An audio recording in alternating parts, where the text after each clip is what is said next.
And we're rolling. Overview of the Bible, Revelation.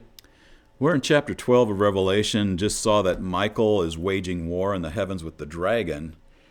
Dragon waging war with him. We see Michael in the Old Testament mentioned in Daniel chapter 12 as the one who stands guard over Israel. And in verse 8 it says, the dragon and his angels were not strong enough, and there was no longer a place found for them in heaven. The great dragon was thrown down, the serpent of old, who is called the devil and Satan, who deceives the whole world. He was thrown down to the earth, and his angels were thrown down with him. I heard a loud voice in heaven saying, so here we see that there's this war in heaven, and this is when Satan's being dislodged. You know, he's called the prince and power of the air. He's being dislodged from his place in the heavenlies, and he's being actually cast down to the earth.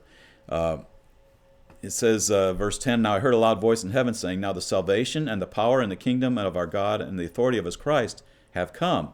For the accuser of our brethren has been thrown down, who accuses them before our God day and night. So look at what comes when the accuser of the brethren is thrown down. The salvation and the power and the kingdom of our God and the authority of his Christ have come because the accuser is thrown down. What's the power? That'd get a lesson for us. What's the power of accusation? Satan only has to come to a church and just get a few accusations going, then he can leave and go someplace else. And the power of those accusations can shut down all these other things of really operating in power. But anyway, when Satan is finally cast down, it brings in the kingdom, authority of Christ, salvation in a powerful way.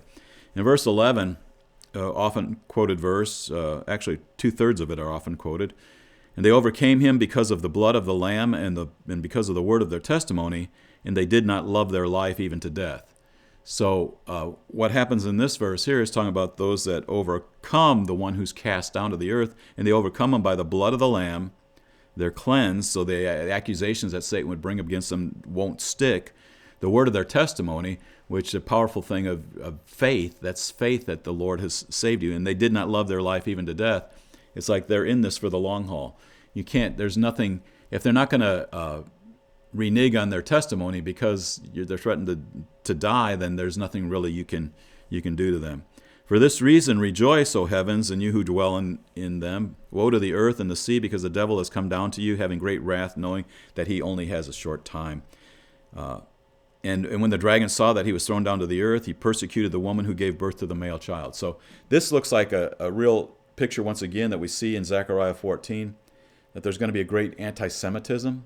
The woman that gave birth to the male child, well, it's going back to Israel was the chosen nation to give birth to the Messiah, and that's what this kind of message that's kind of inserted in the midst of the book of Revelation kind of gives us a historical thing, kind of brings us back to a former time and gives us the dynamic of the relationship between what Satan's doing in the earth and in his relationship with Israel. And it goes beyond Israel as we go on here to those that hold the testimony of Jesus too.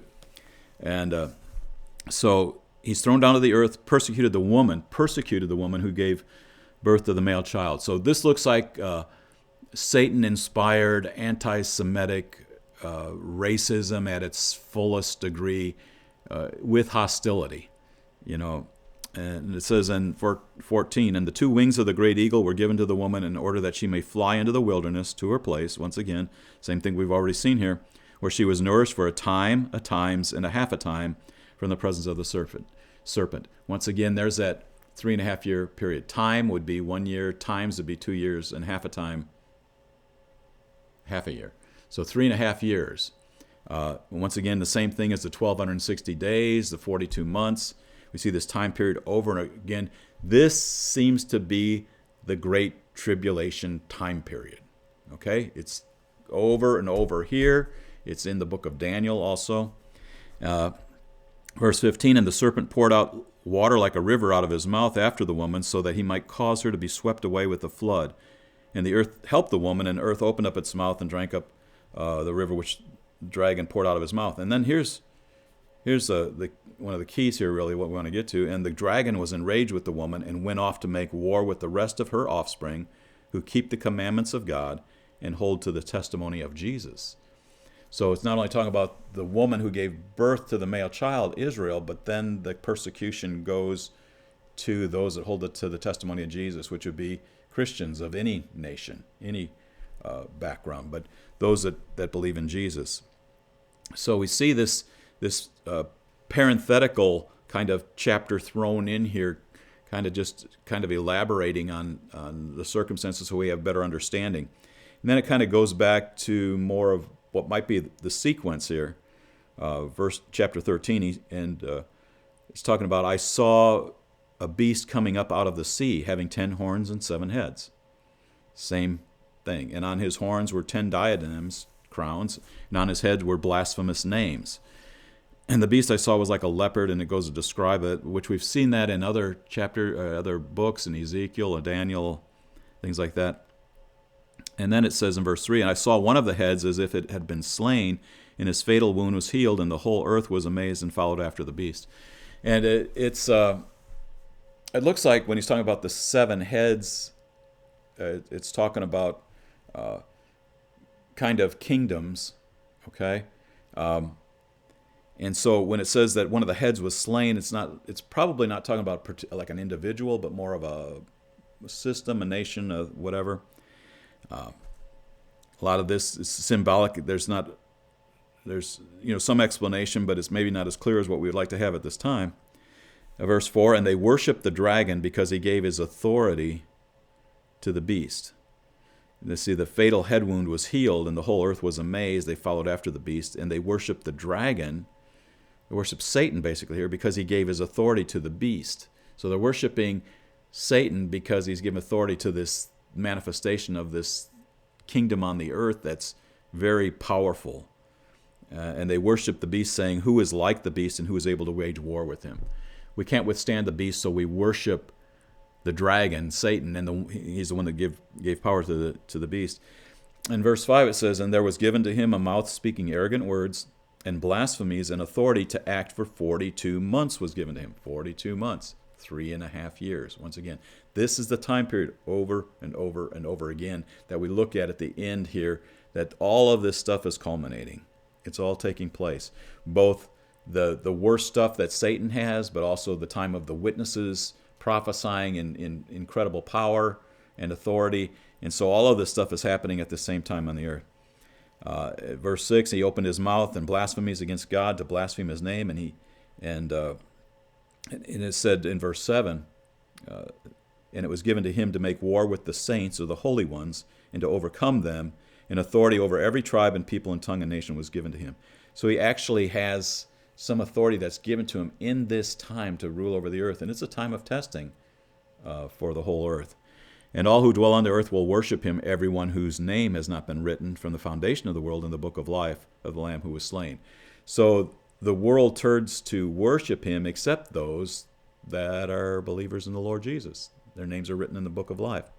If anyone has an ear to hear, let him hear. And it goes, if anyone is destined to captivity goes. If anyone kills with the sword he must be killed. Here's the perseverance in the faith of the saints. What is the perseverance and faith of the saints? Well, it's basically whatever you've sown, you're going to reap. And if you've sown into righteousness, you're also going to reap eternal life. But if you've sown the sword and you've done these other things, you've taken captive, you'll be taken captive. If you've killed, you'll be killed. And but also we know that the righteous will be rewarded in that day.